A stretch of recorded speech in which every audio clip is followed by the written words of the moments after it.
So that was also the night that I had to have my nipples sewn back on. So it was kind of wild. That is an amazing story. I don't know that we should share it with the viewer. It's both painful and eye-opening at the same time. Yeah, I had many sessions of therapy after that. So I would imagine so. All right, everybody, welcome to episode number 3 of Whiskey, Words, and Wisecracks. I'm Kyle. This is Chris. We have a couple new products to review for you today. We are going to start out with a wine. Chris has been nice enough to bring us a wine to try, and we're going to try a couple new things that Chris is going to get in detail for you right now. Ladies and gentlemen, Chris. I have brought 19 Crimes 2018 red wine. We're hoping that buying that wine is not one of the crimes. That's kind of what I'm hoping. I'm hoping so, too. You never like wasting your money. Mm-mm. Now, Chris, I got a question for you right off the bat here. Let me interrupt you. Yes, sir. Is that bottle, did you pull it right out of your freezer, or is that bottle supposed to kind of have that frosted look I'm seeing here? Well, I had this in my wine fridge, so on the way here, it may have lost some of its chill factor, but it was chilled this morning, so that's the way it's intended to look. All right, well, that's a very cool bottle. Right off the bat, I got a good feeling about that bottle. Very, very cool. I have had another iteration of that before, but I'm excited to try this one. So I have not had this before, so it will be my first time trying this. All right. So we're going to do a little something different here. I'm going to give Kyle some facts, 5 of them, and he is going to try to decide what is true and what is false, and we're going to go on a point system, which will later determine... we're going to play a game of sort of beer pong that'll determine who has to drink something that might be kind of nasty in the future. Right. And we're going to add an ingredient here and there. And so let's get going with this game here. Absolutely. We have our little scoreboard here. There you go. There you go. True and false. And I got a feeling Kyle's going to do pretty good on this. I don't know at all. I picked out the frosted bottle right off the bat. So, yeah. So, of the 19 crimes described in this, one is for impersonating an Egyptian. Impersonating an Egyptian. That is true. It is true. 1 point to Kyle. All right. This wine is imported from Australia. This wine is imported from Australia. I don't think that you have the coin to be bringing in wine from Australia. So I think you're trying to trick me. So I'm saying that's true as well. That is true. All right. I don't know what my logic was there, but 2 points for me. That's all that matters. On to the next fact or fiction here. One of their labels features Snoop Dogg. One of their labels features Snoop Dogg. Okay, so I'm looking at this label you just showed me, and there's this old dude from the 1800s there, or something like that, wearing old prison garb, and they went from that, and it evolved to Snoop Doggy Lion Sack of False. Right there. That is true. That is true. That is true. You are wrong. I'm wrong. Wow. Snoop Dogg is on one of their a different iteration of the red wine. That may be the coolest thing I've ever heard. We need to find that bottle right now. That's gonna be worth something. I should have bought that one. That's cool. There are 19 different varieties of wine for each crime. 19 different varieties of wine for each crime. That would be 19 times 19. I'm getting 2 million total. I think that's too many. False. That is false. However, there are 19 corks with different crimes on them. 19 corks with different crimes. Pretty cool. They're doing some cool stuff there. Yeah, and the VR thing, we were talking about that earlier. You can download an app on your phone. I believe it's an app on your phone. Yep. And this guy will talk to you and tell you what he did, I guess, what kind of crime he made. So. I can say, having bought another iteration of this, it's both creepy and cool at the same time. And the last one. The last one. Okay. One of the 19 crimes was running naked through town.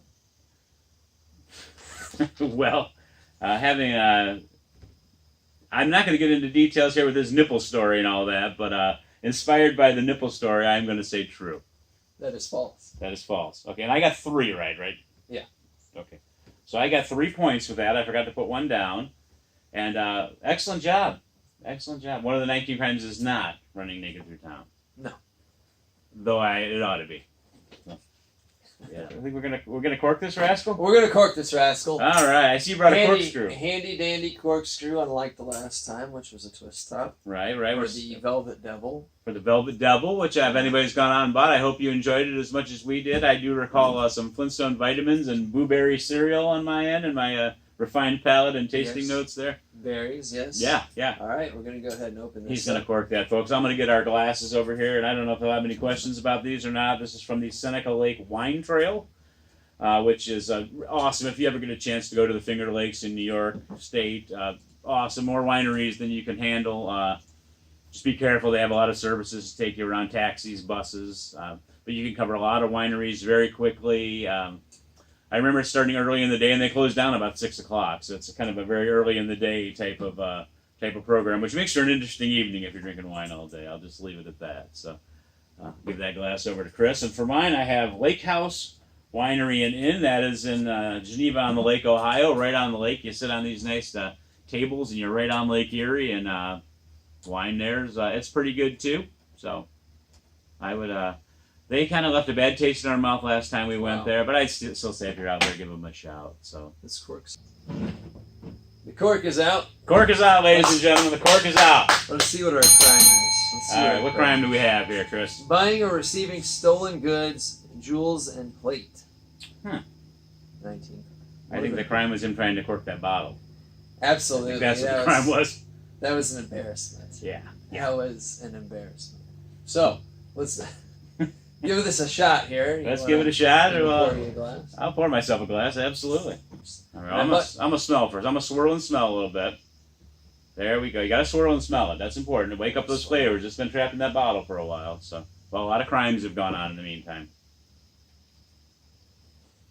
I bought this at a liquor barn. I think it was about $13. $13? So that's not bad. Won't set you back too bad. So yeah, if you're looking for a cheap wine to try, we'll see how this goes. Maybe a movie date night with your girl. You know? There you go. Black currant, Chris. Black currant. Black currant. Currant, is it? Currant? It's nice. I mean, yeah, definitely It smells good. Little cherry on there for sure. I'm thinking.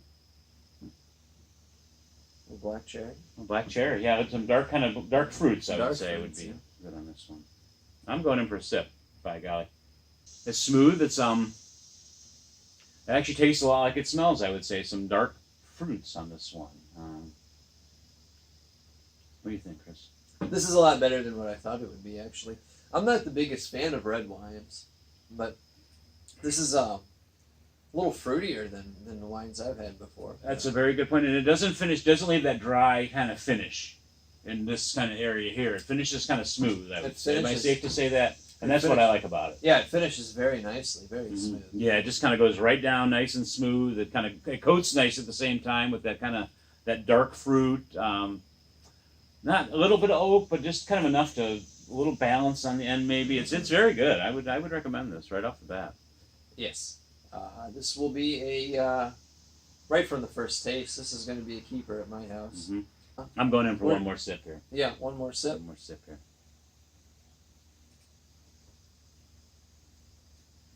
This is good. I would recommend this wine. I would recommend it as well. Thumbs up from me as well. Thumbs up. Good quarantine wine. You sit at home and maybe watch a movie with your girl at night. You know, she likes red wine. 19 Crimes. That's kind of manly thing, right? It is kind of manly thing. You got what you said about you can put your phone up there and get the stories of the little background on the folks on the bottle there.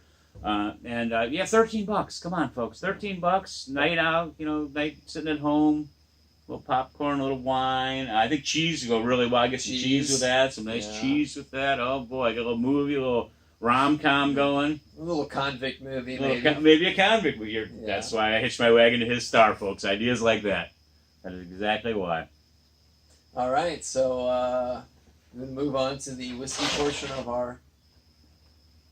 3 points for me, I saw in the final score there. 3 points to you. 3 points to me, and we'll try to have some fun with that and make some a gross concoction based off some beer pong.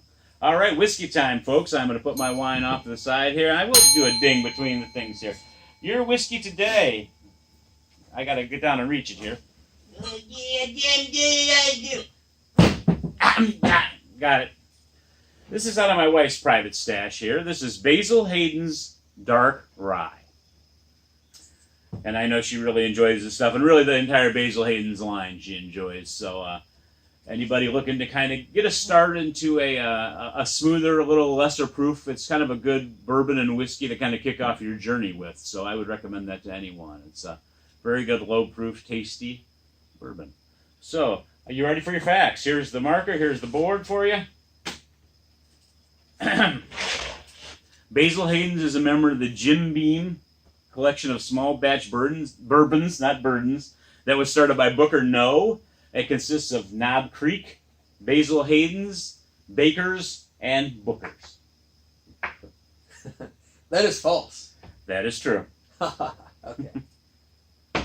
All right, no points for Chris to start out with.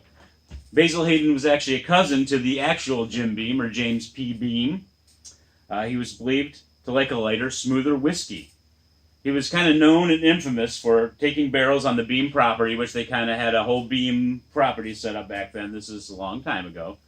And he'd actually would proof down barrels for his own personal imbibing, is the word that was used. That's an old word from back then.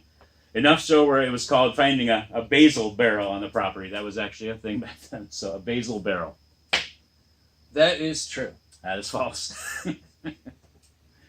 Starting off well. All right, I got a softball for you here. You ready? Basil Hayden invented the bug zapper on the Beam family farm in Bardstown, Kentucky. He sold his idea to William F. Fulmer in 1934. Fulmer largely receives all the credit for Basil's invention. I want to say that's false. Hey, everybody! Hey, all right. All right, I'm gonna let him give it. So I'm just gonna give him a moment to put his point down here. He's got to be pretty excited. He can still time me here, so that's All right, here we go. Next fact: Basil Hayden's consists of dark Kentucky rye, rye from Alberta, Canada, and California port blended together. False. True. True. Mm-hmm. That is true. I suck. All right, last fact. Chris is really on a roll here, ladies and gentlemen. This product is actually barreled, the Kentucky rye. It is barreled in Kentucky. Mm-hmm. The barrels are actually, this is transported up to Canada, where the Canadian rye is added. Mm-hmm. They do that, it is believed, then the word of a sloshing in the barrels helps to move the whiskey in and out of the wood and embark more flavor on the whiskey. It imparts additional flavors. That's true. I'm lying. That's false. That's false. I go 1 point. Kyle has 3. All right. Looks like you made it a road here. All right. I kind of did. Yeah, I was going for that. Road to success. Road to success. 3-1. All right. And let's get into this bottle, shall we? Let's listen to this cork here. Let's see what we got. Oh, nice. That's Very a nice nice pop. Nice pop right there. Going with the Glencairn glasses once again. I will do a nice light pour for you. Last time I think I poured us each a gallon of whiskey. We don't want to do that. A little more than that, though. How about there? That's good. Nice light. That was a good pour right there for what we're doing at 10 in the morning. All right. Nice legs. Give myself a little bit here. Whoa, I got a little. No, that's about right. All right. Pouring is the biggest adventure with me. Like I said, last time I was somewhere up in this region here, and we really don't want to. All right, Chris, I believe we can look at our legs here. You said it had some nice legs on it. It does have some very nice legs. Mm-hmm. They are, they have some distance between them. I think that denotes a little less proof, actually. The closer they are together, I think the higher proof an older whiskey is, I do believe. If I'm wrong on that, viewer, make a comment, please. I'm a swirl and sniff here. That smells awful tasty. It smells awful tasty. Creamy. You get creamy molasses, maybe? Give me some molasses. Come on. Yeah, I smell more molasses than I do like honey, like in the previous. Yeah, that molasses really comes out. I hate to do this. Maybe it's just what my palate is doing this morning, but I go back to dark fruit. I'm getting the same, a little bit of a dark fruit. Well, I'm going to go in for a taste. He's going in for a taste. He's not wasting our time. He's going in. All right.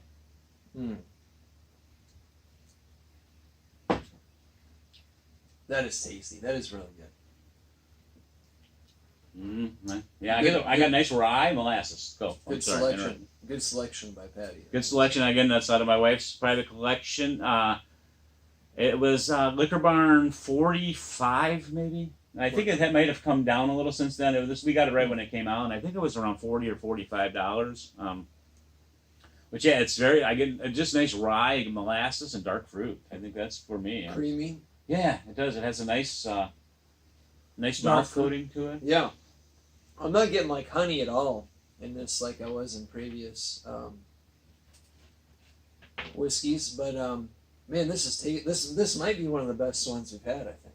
I think so too, and I have a returning champion here actually, Red Breast. Yeah. Yes, that is. This has been Chris's favorite so far, and I don't know if you all remember. Now we're kind of starting a whiskey journey for Chris. He would just drink whiskey and have a shot here and there. So we're kind of trying to make a whiskey lover out of him, and starting out on the little lower end of the proof scale, and trying to kind of slowly get him into whiskeys. So that's kind of the fun we're having here. And before we started this, it'd been a long time since I even had a shot of whiskey. So. I'm learning a lot as we go, and I didn't really know the difference between a rye and a wheat, and the different subtleties of whiskeys and bourbons, and what a Scotch was. So I'm learning as we go here. Mm-hmm. So and it's nice. This is the first rye you've actually liked. The other ryes you ranked them. I remember the first episode you ranked it third, I believe, the rye. That's correct. Yeah. And we did a beta test just kind of off camera, and he rated the rye last in that as well. That was High West, wasn't it? High West, yeah, it was one of my favorites actually.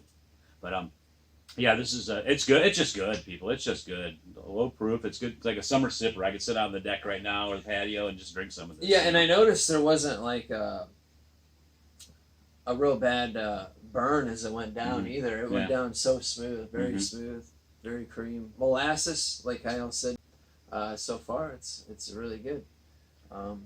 So big thumb up and a good starter.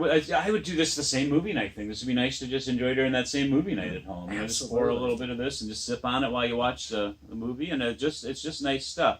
You want to try a little Redbreast to kind of maybe have a new champion is what I'm thinking. So let's just give Redbreast a shot. And this is another clean glass. I gave it the sniff test. This is not the one you used last time. I want to check out this bottle. Absolutely. Help yourself there. Help yourself. I don't know much about the packaging, and I should have researched that, but I can and I will. There's like a wood slat, and it's wrapped around. It's got some metal wrapped around it. This is really cool bottling. Yeah, very unique concept. Yeah, unique. Very unique. Yeah, I like it. It's very, just a different approach to it. Yeah. Kentucky straight rye whiskey blended with Canadian rye whiskey and port. One thing about it, they tend to tear at the shoulders a little bit. It gets narrow right up there at the top of the bottle, so you got to be careful. Oh yeah. You drink a whole bottle of it, you're gonna tear your little shoulders. Basil Hayden's has original. They have a Caribbean rum cask, which I like better than that one actually. It's really good. We went through. We had a bottle of that, and it just kind of disappeared. So this is the Redbreast, and it's a lot lighter than the. Could you get much more of a color difference on those? I know, right? Yeah. Why don't you look at those colors? I'm going to grab the other Basil Hayden's bottle and just show you what the other one looks like. Yeah, this is a lot more caramel flavor too. There's a large man walking across the studio here. This one for our viewer here. This is the Basil Hayden's Caribbean Reserve Rye, and this one was. I don't know that my wife's enjoyed a whiskey more, and I tell you, it's phenomenal too. Harder to find than this one, but there's the bottle of that. And, Caribbean. That's good. Yeah, I know we can still smell it, but it's so good. Get them.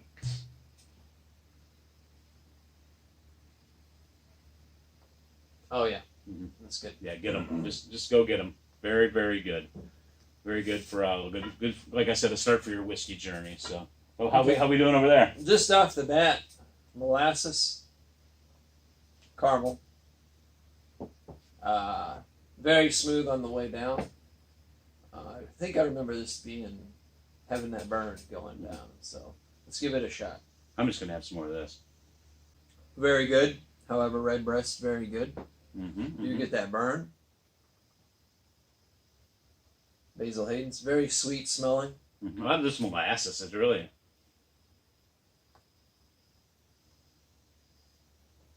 Very good taste. Nice little rye on this one. Very smooth, yeah. Mm-hmm.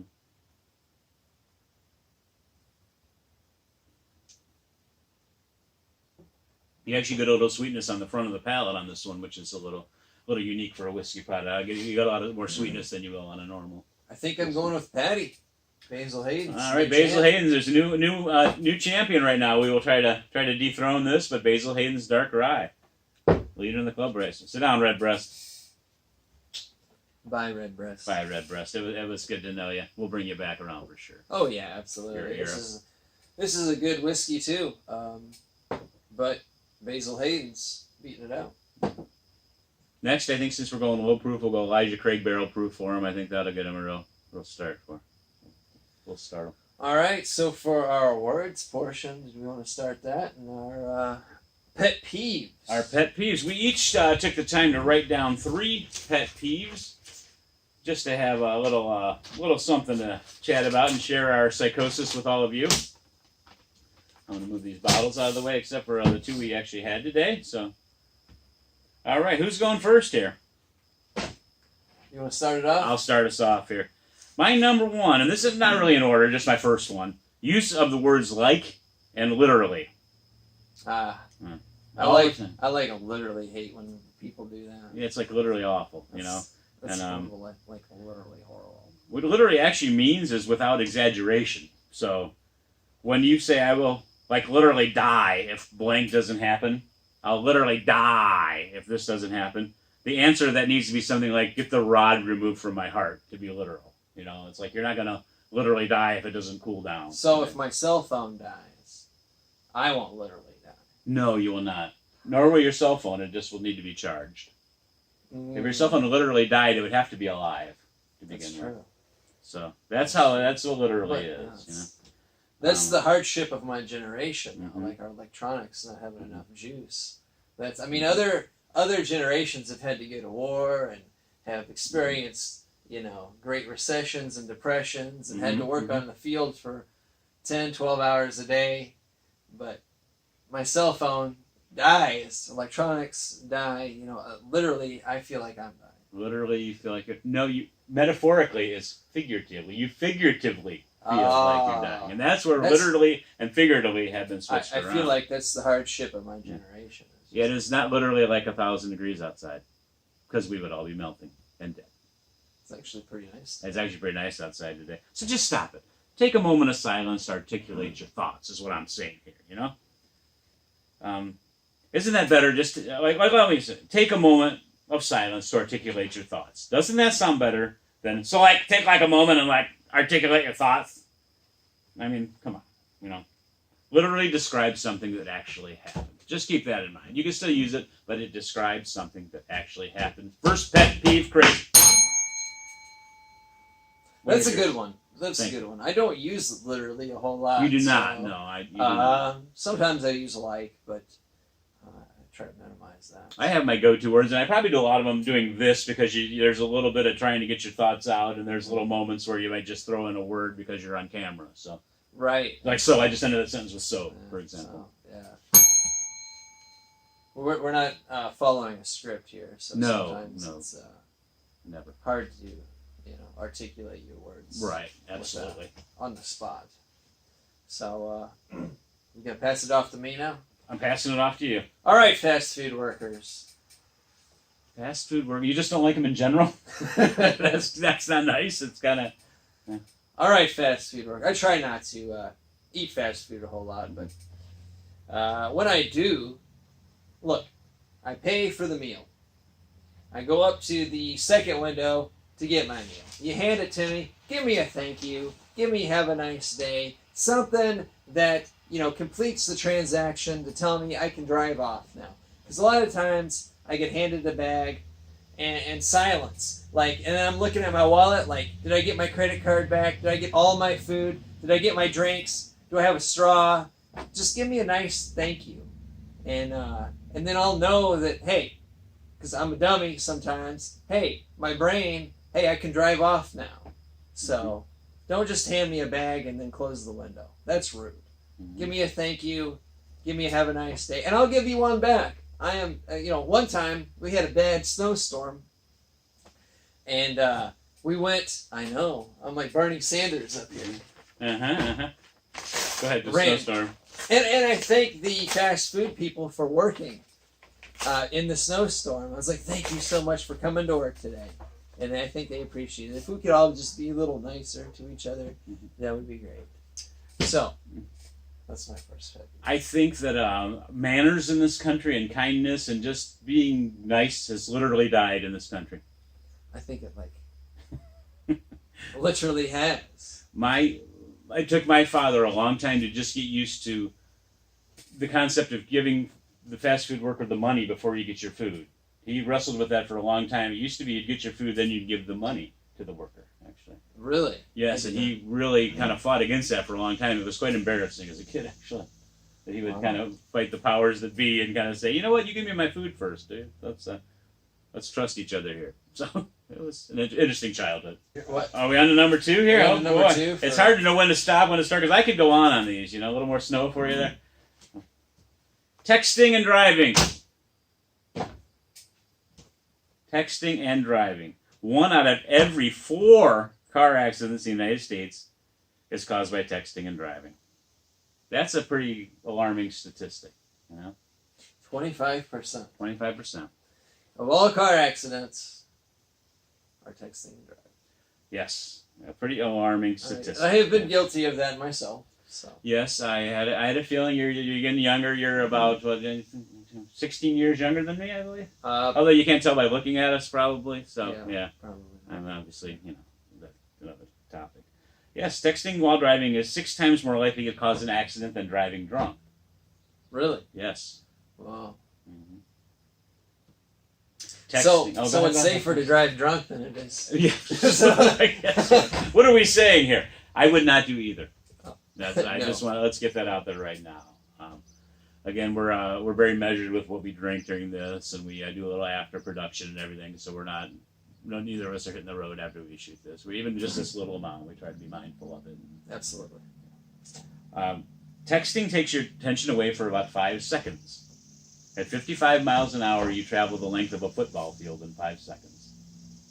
I think people would agree a lot can happen in the length of a football field on a road. Something could dart out in front of you, a car could change lanes, and I think there's a lot of data out there, and I think it's tough to know that and still do it. If it's an emergency, you could always pull off. I don't think that that thought in our noggins is that important a lot of times where we need to do that. What do you think about car companies that incorporate like voice recognition and say, hey, text Kyle, I'll be there in 10 minutes. Do you think that'd be any safer? It is statistically safer, but not that great, actually. Not that great. Yeah, hands-free driving is not that safe, and I do not have the numbers for that. We try to do as much research as we can, but I do not know the statistics on accidents while hands-free driving. But it's not as safe as I thought. I remember looking it up a while ago. I don't have anything to automatically. I mean, I do have a smartwatch that'll text, but and I do use the Bluetooth in the car a lot for talking, and I've noticed that it's a lot better than holding the phone up to your up to your face. So you burn half of your face too because right. And the cancers. We'll all probably end up with lumps and cancers and things. I do think you look a little ridiculous though if you're still having a Bluetooth headset in your ear though. That kind of has come and gone, and another kind of frustrating too is I'll see people with my exact make and model of car, which I happen to know has Bluetooth, and they're on there, doing this, and just there's a little button. It's not that hard to hook it up. I mean, it's pretty simple. Just hook it up, Just hook it up. I know you have it. Hook it up. All right, I think we covered that one pretty well. What do you think? Anything you want to add to that? I think that's how we can end it in transition. Is there anything you'd like to add to that?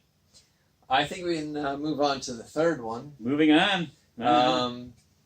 Which is, okay, I'm making a sandwich, and say I'm making some toast. Okay.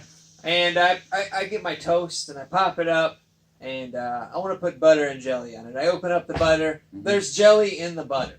It's so gross. Come on, people. Keep it out of there. Keep it out. Let me ask you this. I'm guilty with crumbs in the butter. Yeah. Okay? Equally as gross. When I get done, if I do that, I guess I could wipe the knife every time I dip.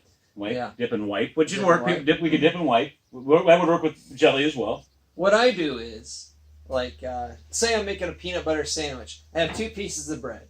What are you wearing? It depends on what time of day it is. Okay. Sometimes nothing. Sometimes a snowsuit. I don't know. All right. Gotcha. There's a wide range of things you could be wearing for the visual learners out there. So for this instance, say I'm just naked. Okay. Okay. Get a nice visual. Anyway, I put my peanut butter on one side of the bread.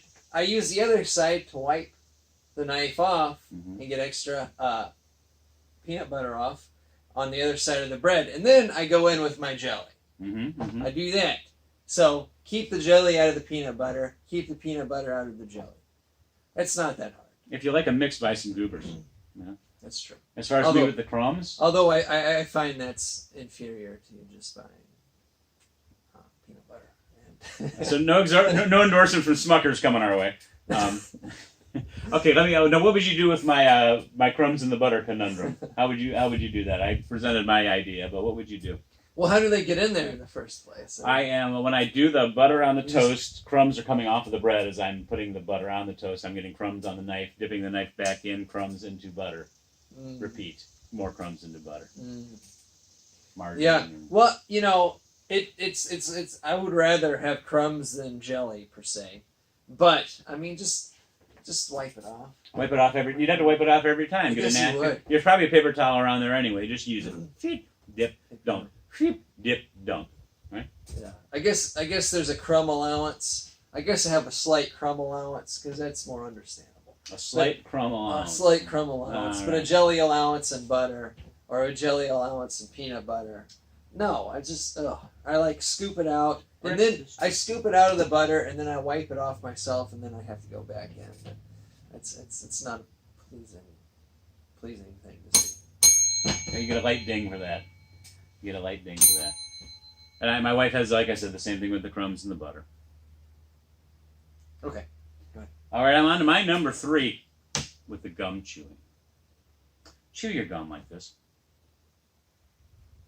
I don't want to see it. I don't want to hear it. As impressive as cracking your gum is, especially in a car or close proximity space, I don't need to hear that, what's going on in your foul maw. I don't need to hear that. I don't want to know about that. I don't want to see your bubbles, a little spit, little thingies coming off them. As impressive as the bubble you made is, I don't want to be around that. I don't want to see it sticking out in the little chewed piece sticking out while you're doing this and looking at thinking what's going on inside your maw. I don't want that. I don't want it. I agree with that. When you get your mouth open, chomping on the gum like that, get yourself a mirror. Do it in your mirror. What do you look like? That's what we're seeing. It's not impressive. It's terrible. Stop it. I should not know you have gum. Okay? I should not even know it. I think people that do that should be sent to Australia. Send them to Australia. That's one of the 19 crimes. Gum sloppiness. Gum sloppiness. Yes. Thank you very much. I think when you're chewing your... doing that, talking, I think you both look pretentious and like a rube at the same time. Which is, as impressive as that is, stop it. I don't want to see it. Just stop it. I don't need to know you have gum. Don't need to know it.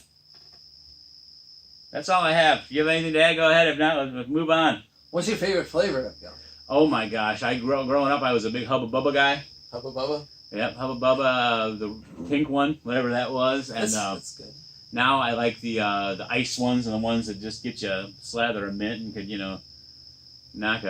knock anything off your breath in about 2 seconds. You know the ones I'm talking about. Make your eyes water, those minty kind of spearminty, but all of them are pretty good. I think spearmint is my favorite go-to gum. That's your go-to gum? Orbit spearmint. Gum chewer, and how often would you say? Not a whole lot. Same here. Not a whole lot. But when I have bad breath or whatever, I'll pick some up. And I think it's a nice cover for halitosis. Yeah. My grandfather was a big gum chewer. He always had gum and candy in his pocket, so... The old people, they were hard candies. Yeah. Hard candies. Handshakes a little bit when they hand you a little mint thing. It's a little hot, and the wrapper sticks to it a little bit, but it's grandpa candy, so it tastes good. It's still... I'd love to take a piece of candy from my grandpa's hand, a little shaky hand now. So yeah. But, sometimes in life, you only get so much time to do things. You only so many candies in your life. Enjoy them. Treasure every one. So, on to the third. Chris Harris's third pet peeve, yes.